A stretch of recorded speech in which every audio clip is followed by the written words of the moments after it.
నమస్కారం. ఈరోజు మన విశ్లేషణ వెంకటరమణ పంచుకున్న కొన్ని వ్యాసాల మీద ఆధారపడి ఉంటుంది. వీటన్నింటిలోనూ ఒకే ఒక ప్రశ్న.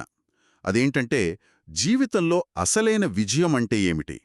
ఒక చిన్న సంభాషణతో మొదలుపెడదాం. ఇద్దరు పాత స్నేహితులు. ఒక స్నేహితుడు తన ఉద్యోగం, ఆస్తి, హోదా గురించి చాలా గొప్పగా చెప్పాడు. చెప్పి రెండో స్నేహితుణ్ణి అడిగాడు, మరి నువ్వేం సాధించావని? ఆ రెండో స్నేహితుడు చెప్పిన సమాధానం అక్కడే ఉంది అసలు విషయం. అతను, నేను భగవంతుని పాదాలకు దాసుణ్ణి, ఇంతకు మించి నాకు ఏ విజయాలు అవసరం లేదు అన్నాడు. ఇది వినగానే ఏంటిది, ఏదో భక్తి మాటలాగానో లేదా బాధ్యతల నుండి తప్పించుకుంటున్నట్టుగా అనిపిస్తుంది. కాని వెంకటరమణ పంపిన సోర్సెస్లో ఆ రమణ మహర్షి బోధనలపై ఒక వ్యాసముంది. దాన్ని బట్టి చూస్తే ఈ మాటలకు చాలా లోతైన అర్థముంది. ఓ అవునా? అంటే ఆ మాటల వెనుక వేరే తాత్వికత ఉందన్నమాట. ఏంటది? అవును. ఆ వ్యాసం ప్రకారం భగవంతుడికి దాసుడిని అంటే అక్షరాల సేవకుడిని అని కాదు. దాని అసలర్థం అహంకారాన్ని విడిచిపెట్టడమంటే. అంటే నేను, నాది అనే ఫీలింగ్స్ నుంచి బయటపడి ఒక పెద్ద ప్రయోజనానికి అనుగుణంగా జీవించడం. రమణ మహర్షి చెప్పే సహజ స్థితికి ఇది చాలా దగ్గరగా ఉంటుంది.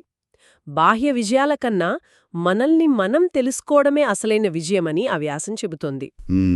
ఇది వినడానికి చాలా ఉన్నతంగా ఉంది. కానీ నాకు సందేహం, ఇది ఆచరణలో ఎంతవరకు సాధ్యం? ఎందుకంటే వెంకటరమణ పంపిన మరో ఆర్టికల్ మాస్లో నీడ్స్ హైరార్కీ గురించి చర్చిస్తోంది. దాని ప్రకారం కనీస అవసరాలు, తిండి, బట్ట, భద్రత, సమాజంలో గుర్తింపు, ఇవి లేకుండా ఒక వ్యక్తి ఆధ్యాత్మిక శాంతి గురించి ఆలోచించడం కష్టం కదా? చాలా మంచి ప్రశ్న అడిగారు.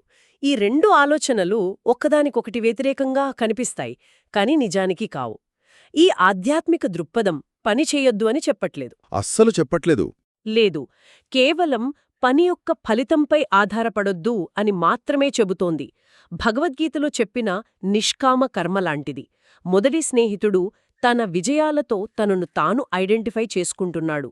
అంటే అతని సంతోషం ఆ విజయాలపై ఆధారపడి ఉంది. రెండో స్నేహితుడు కూడా లౌకికంగా విజయవంతమై ఉండొచ్చు, మనకు తెలియదు. కాని అతని ఆనందం, అతని గుర్తింపు వాటిపై ఆధారపడలేదు. ఓ, అంటే మీరు చెప్పేది, ఒకరు మెట్ల మీద నిలబడితే మరొకరు నేల మీద స్థిరంగా నిలబడినట్టు. మెట్ల మీదున్న వ్యక్తికి పడిపోతానేమో అనే భయం ఉంటుంది. కరెక్ట్. నేల మీదున్న వ్యక్తికి ఆ భయం ఉండదు. అంటే మాస్లో చెప్పిన అవసరాలు తీర్చుకుంటూనే వాటికి బానిస కాకుండా ఉండటం సాధ్యమే అంటారా? ఖచ్చితంగా. మాస్లో పిరమిడ్లో పునాది చాలా ముఖ్యం, కాదనలేం. కాని ఆ పునాదినే జీవిత సర్వస్వంగా భావించాల్సిన అవసరం లేదు. విజయం అనేది ఒక గమ్యం కాదు, అది మనం ప్రయాణంలో ఉండే ఒక మానసిక స్థితి. ఆ సంభాషణలో మొదటి స్నేహితుడి సంతోషం షరతులతో కూడుకున్నది. ఇంకో ప్రమోషన్ వస్తే, ఇంకో కారు కొంటే సంతోషం. రెండో స్నేహితుడి సంతృప్తికి షరతులు లేవు. అది అతని అంతర్గత స్థితి. ఇప్పుడు నాకు స్పష్టంగా అర్థమవుతోంది. ఆ చిన్న సంభాషణ ఒక సక్సెస్ఫుల్ వ్యక్తికి, ఫెయిల్యూర్ వ్యక్తికి మధ్య జరిగింది కాదు, అస్సలు కాదు. జీవితాన్ని నడిపించే రెండు వేరువేరు ఆపరేటింగ్ సిస్టమ్స్ మధ్య జరిగిన సంభాషణ అది. ఒకటి బయటి ప్రపంచంపై ఆధారపడింది, రెండోది పూర్తిగా అంతర్గత స్థితిపై ఆధారపడింది. అవును, సరిగ్గా అదే. వెంకటరమణ పంపిన ఈ సోర్సెస్ మనకు ఒక్క జవాబివ్వట్లేదు. అవి మన ముందు ఒక ఆలోచించాల్సిన ప్రశ్ననుంచుతున్నాయి. మన జీవితంలో నిజమైన విజయాన్ని మనం ఎలా నిర్వచించుకోవాలి? అది బయటి ప్రపంచం నుంచి సంపాదించేదా, లేక మన లోపల మనం కనుక్కునేదా? ఈ ప్రశ్నపై ఆలోచించడం ప్రతి ఒక్కరికీ అవసరం.